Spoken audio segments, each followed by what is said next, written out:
Bonjour à toutes et à tous, bienvenue sur KTV Kwezi FM, le 106.9 pour un temps de parole, toujours en direct à la radio et à la télévision.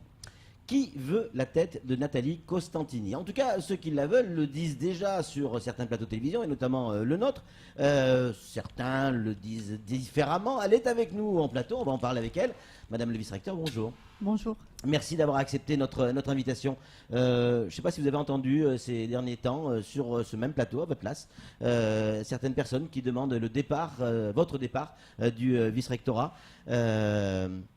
Comment on réagit quand on entend ce genre de demande, de propos? C'est très violent, c'est très violent, mais en même temps, si vous voulez, ça fait partie malheureusement de nos fonctions, donc il faut pouvoir prendre un peu de distance et ne pas le prendre pour soi en tant que personne. Après, je trouve ça un peu affligeant d'en arriver là, parce que je crois que je ne représente pas ma personne, je représente une institution, je représente un ministère, je représente l'État. Je crois ne pas avoir à rougir du travail qui a été fait sur le territoire. D'ailleurs, on ne ferait pas un débat pour savoir qui est pour, qui est contre. Je crois que ce n'est pas vraiment le sujet à mettre sur la table. Ce que je trouve assez violent, puisqu'on parle de violence aussi dans les établissements, c'est justement cette parole qui n'est pas maîtrisée. C'est cette démocratie qui n'est pas mise en œuvre jusqu'au bout et qui laisse à penser qu'on peut comme ça avoir des expressions qui sont des expressions non contenues sur des arguments qui, pour ma part, sont encore très flous. Et pas fondés? Écoutez, je ne me permettrai pas de juger ce que disent les gens, mais moi, ce dont je me rends compte, c'est que je n'ai pas cette impression d'hostilité quand je me déplace sur le territoire, quand je me déplace dans les établissements scolaires. Et, pour vous, il y a une différence entre ce que disent les gens sur un plateau télé et quand vous les rencontrez? Il y a une forme d'hypocrisie? Quand vous dites les gens, ouais. Je dirais des gens. Des gens, oui. Voilà. Donc non, il n'y a pas une sorte d'hypocrisie. Je peux tout à fait concevoir que des gens, que je devienne insupportable pour un certain nombre de personnes, sachant que ça fait 4 ans maintenant que je suis sur le territoire et que de fait, c'est très difficile. On parle souvent de ce turnover des personnes. Ouais. C'est vrai que le turnover, il a pour avantage de pouvoir remettre sur le métier à chaque fois l'ouvrage. Quand quelqu'un reste dans la durée, il y a des choses que la personne peut affirmer, il y a des étapes qui sont franchies, il y a une histoire que l'on peut raconter et qui font que les gens ne peuvent pas nous dire avant c'était comme si ou voilà le sujet. Mais j'ai envie de dire c'est un épiphénomène le fait qu'on dise qu'on veut mon départ. De toute manière, ce départ il arrivera. Il n'y a aucun souci que les gens soient rassurés pour ceux qui veulent absolument que je parte. Mais comme vous l'avez dit hier, parce que j'ai effectivement écouté ce qui a été dit hier, comme vous l'avez dit hier, après moi, ce sera quelqu'un d'autre. Et il me semble que je ne suis pas la seule qui me retrouve dans cette situation et que toutes les personnes qui, à un moment donné, ont des responsabilités à assumer, peuvent se retrouver dans cette situation. Vous savez aujourd'hui quand est-ce que vous allez partir ou non, je ne le sais pas. Moi, j'ai une mission jusqu'à la fin de l'année scolaire. Cette mission, je l'amènerai jusqu'au bout. J'aurai à cœur de donner toujours autant d'énergie. Et ce qui me porte, parce qu'il y a ces propos-là, mais ce qui me porte, c'est les visites que je peux faire dans les établissements scolaires, dans les circonscriptions. J'étais hier toute la journée dans la circonscription d'Aqua. J'ai vu des élèves qui apprenaient, j'ai vu des enseignants avec qui j'ai discuté, qui m'ont dit oui, on est très content de ce que l'on fait maintenant. Ce n'est pas abouti. Oui, le problème reste la pause méridienne, parce que pour l'instant, il n'y a pas de cantine partout et que c'est un vrai problème. Mais interrogez-les aussi, ces gens-là. Je crois que c'est important. Ce n'est pas la parole de Nathalie Costantini qui est importante. Ce qui est important, c'est de se dire, on veut toujours parler du droit commun, on veut toujours parler de ce qui est fait en métropole. Ne choisissons pas les choses. La mise en place de la réforme des rythmes scolaires, je le répète, et j'ai envie de dire pour la dernière fois, parce que je n'apporte rien aux auditeurs en disant toujours la même chose, je le répète, c'est 1000 emplois qui ont été créés pour l'instant, et à l'aune de la fin de la mise en œuvre, c'est 4000 emplois qui peuvent être apportés. Et quand j'entends dire que les municipalités n'ont pas les moyens, c'est 9,5 millions que nous avons apportés. Et vous aviez le vice-président l'adjoint au maire de Mamoudzou juste avant moi. Oui, Je veux dire, c'est 200 emplois qui ont été créés par la mairie.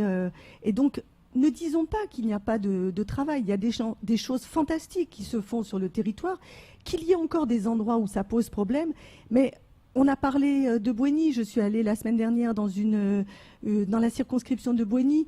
Il n'y a pas de problématique de salle de classe dans la commune de Bouéni. Il n'y a pas de problème de parents qui ne peuvent pas venir chercher leurs enfants. J'étais à la sortie de l'école 7h midi. J'ai vu 5 parents qui sont venus chercher 267 enfants. Donc, je crois qu'il faut vraiment qu'on accepte. Vous savez, il y a une petite maxime que je pourrais reprendre. Celui qui fait s'expose, celui qui défait s'impose. Voilà.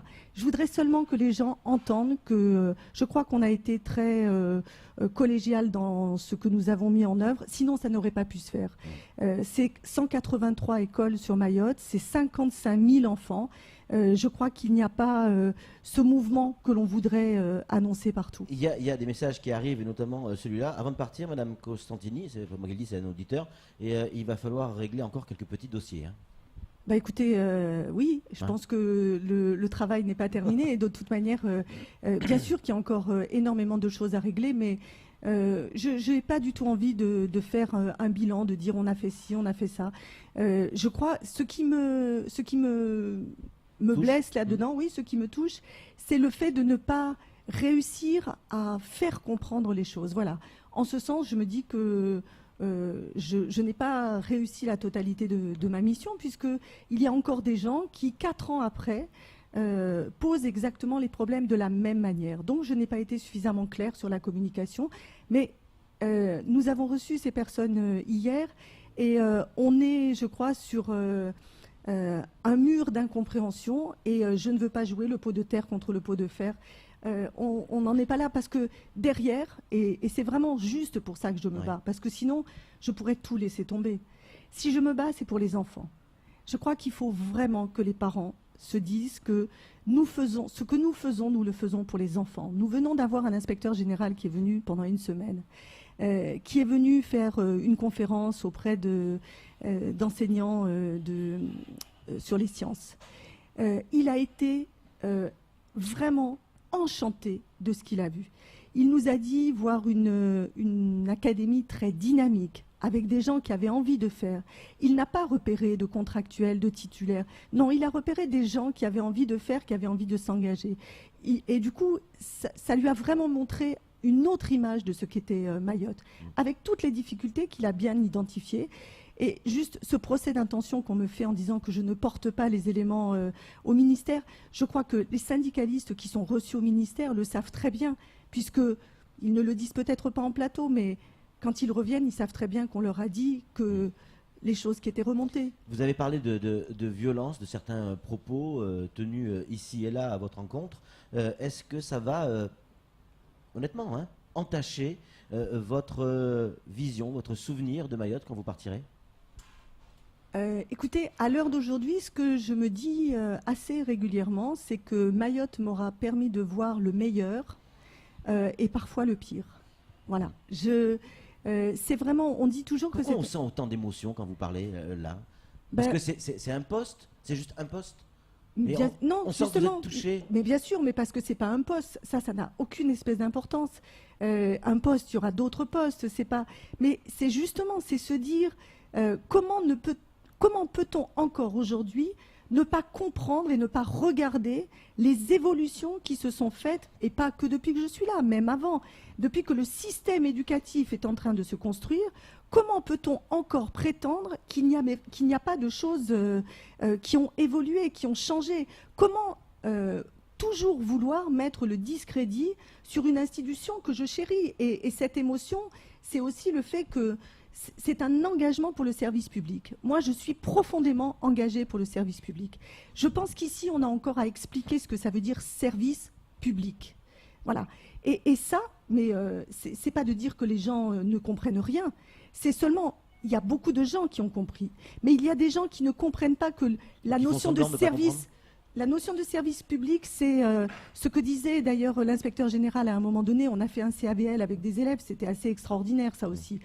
La devise de l'État français, c'est liberté, égalité, fraternité. On ne peut pas construire dans la défiance.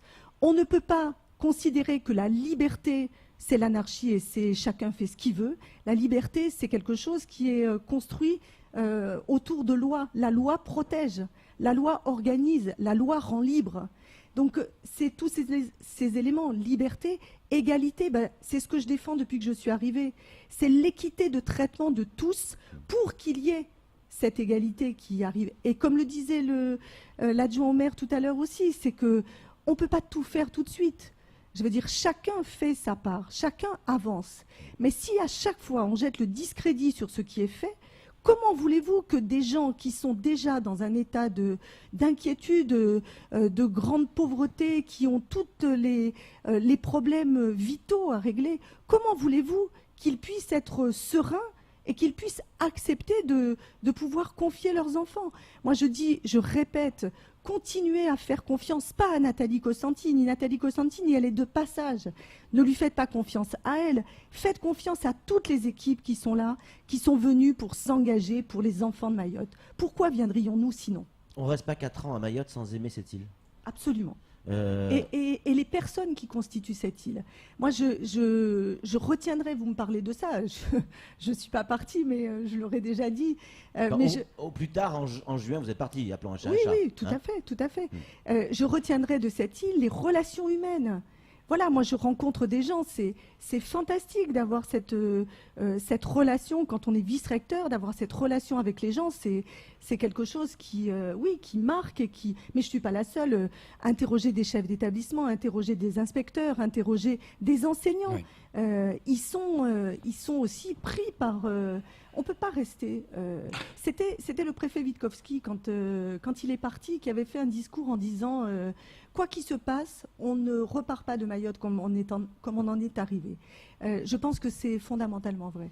Samuel Baucher, le rédacteur en chef de France Mayotte Matin. Une question à vous poser, même le vice-recteur. Oui, j'ai la malchance de ne pas être père et d'être journaliste par la même occasion. Et moi, je voudrais que vous me disiez ce qui se passe dans l'école. Qui est l'école à Mayotte? Parce que je vois des parents qui sont mécontents de certaines choses, peut-être une minorité, mais je vois aussi des gamins qui veulent aller à l'école.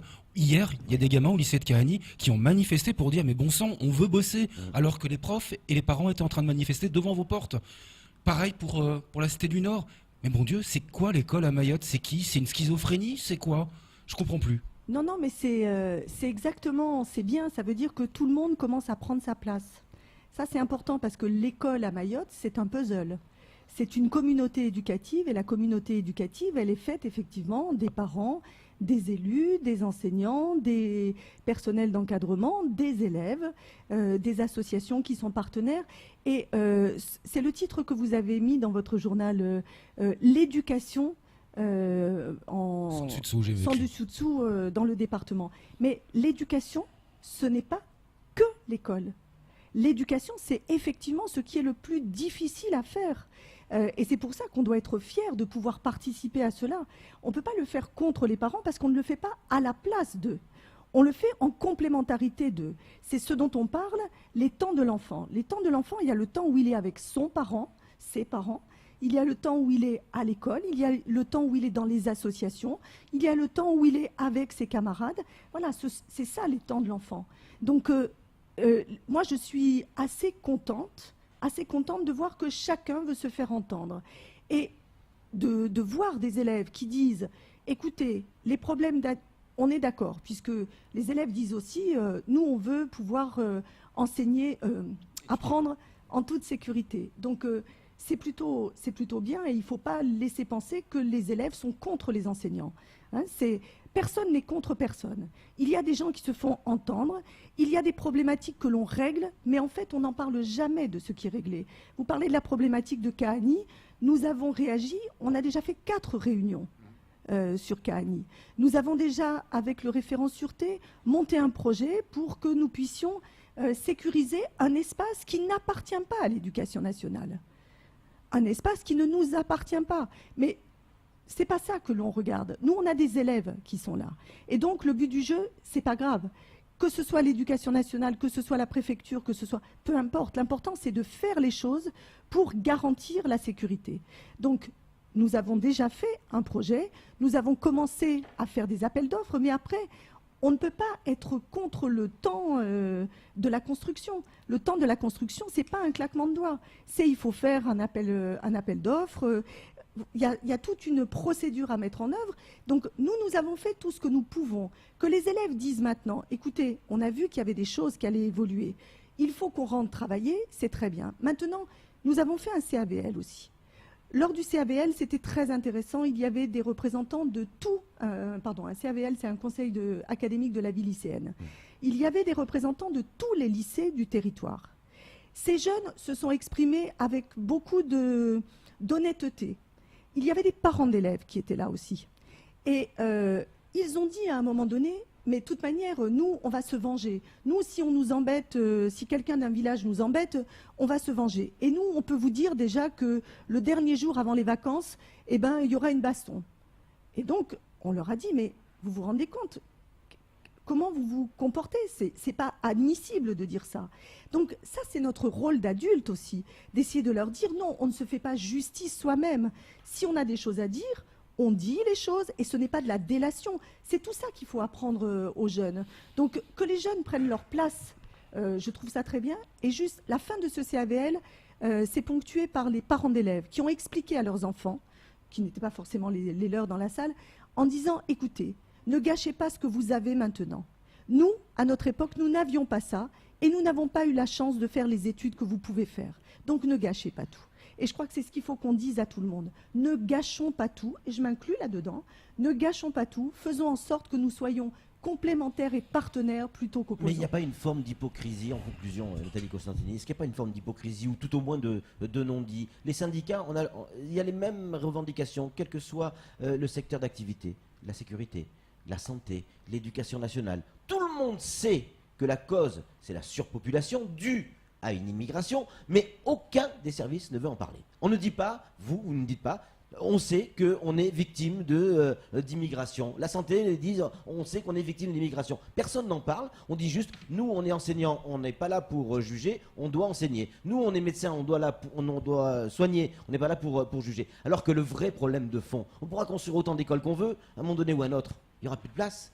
Et l'immigration, elle, est-ce que c'est pas ça le premier problème? Est-ce que un service d'État va pouvoir dire un jour, oui, à Mayotte, il y a un problème d'immigration, dans un micro?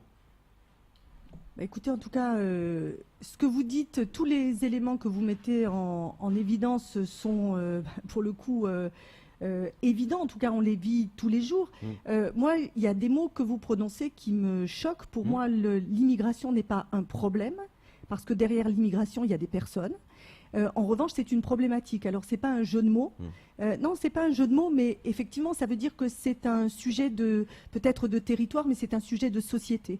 Et donc, en effet, je pense que vous ne pouvez pas interroger les gens individuellement pour parler d'une vraie problématique de société.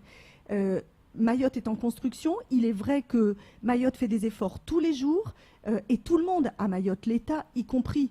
Et on ne peut pas dire que l'État ne donne pas de moyens. On ne peut pas dire, tout le monde le sait très bien. Oui. En revanche, en effet, il y a une problématique de densité de population sur ce territoire qui fait qu'il est très difficile de pouvoir poser des choses et que ces choses aient une validité qui soit dans le long terme. Vous êtes d'accord avec le gouvernement quand il dit l'immigration est une chance? Mais bien sûr. On a beaucoup de chance à Mayotte, nous. Mais bien sûr. Mais oui, bien sûr qu'on a beaucoup de chance parce que, je veux dire, ne serait-ce que de comprendre les problématiques, pourquoi les gens viennent, ne serait-ce que de comprendre les problématiques de ces gens qui risquent tout pour aller ailleurs. Bien sûr qu'il faut le prendre comme une chance et c'est surtout, il faut se rendre compte de la chance que nous avons, nous. Voilà. Merci beaucoup, Nathalie Costantini. Encore une fois, vous avez répondu à toutes nos questions. Et bravo pour ce courage. C'est tout pour ce temps de parole. Tout de suite, la suite de nos programmes.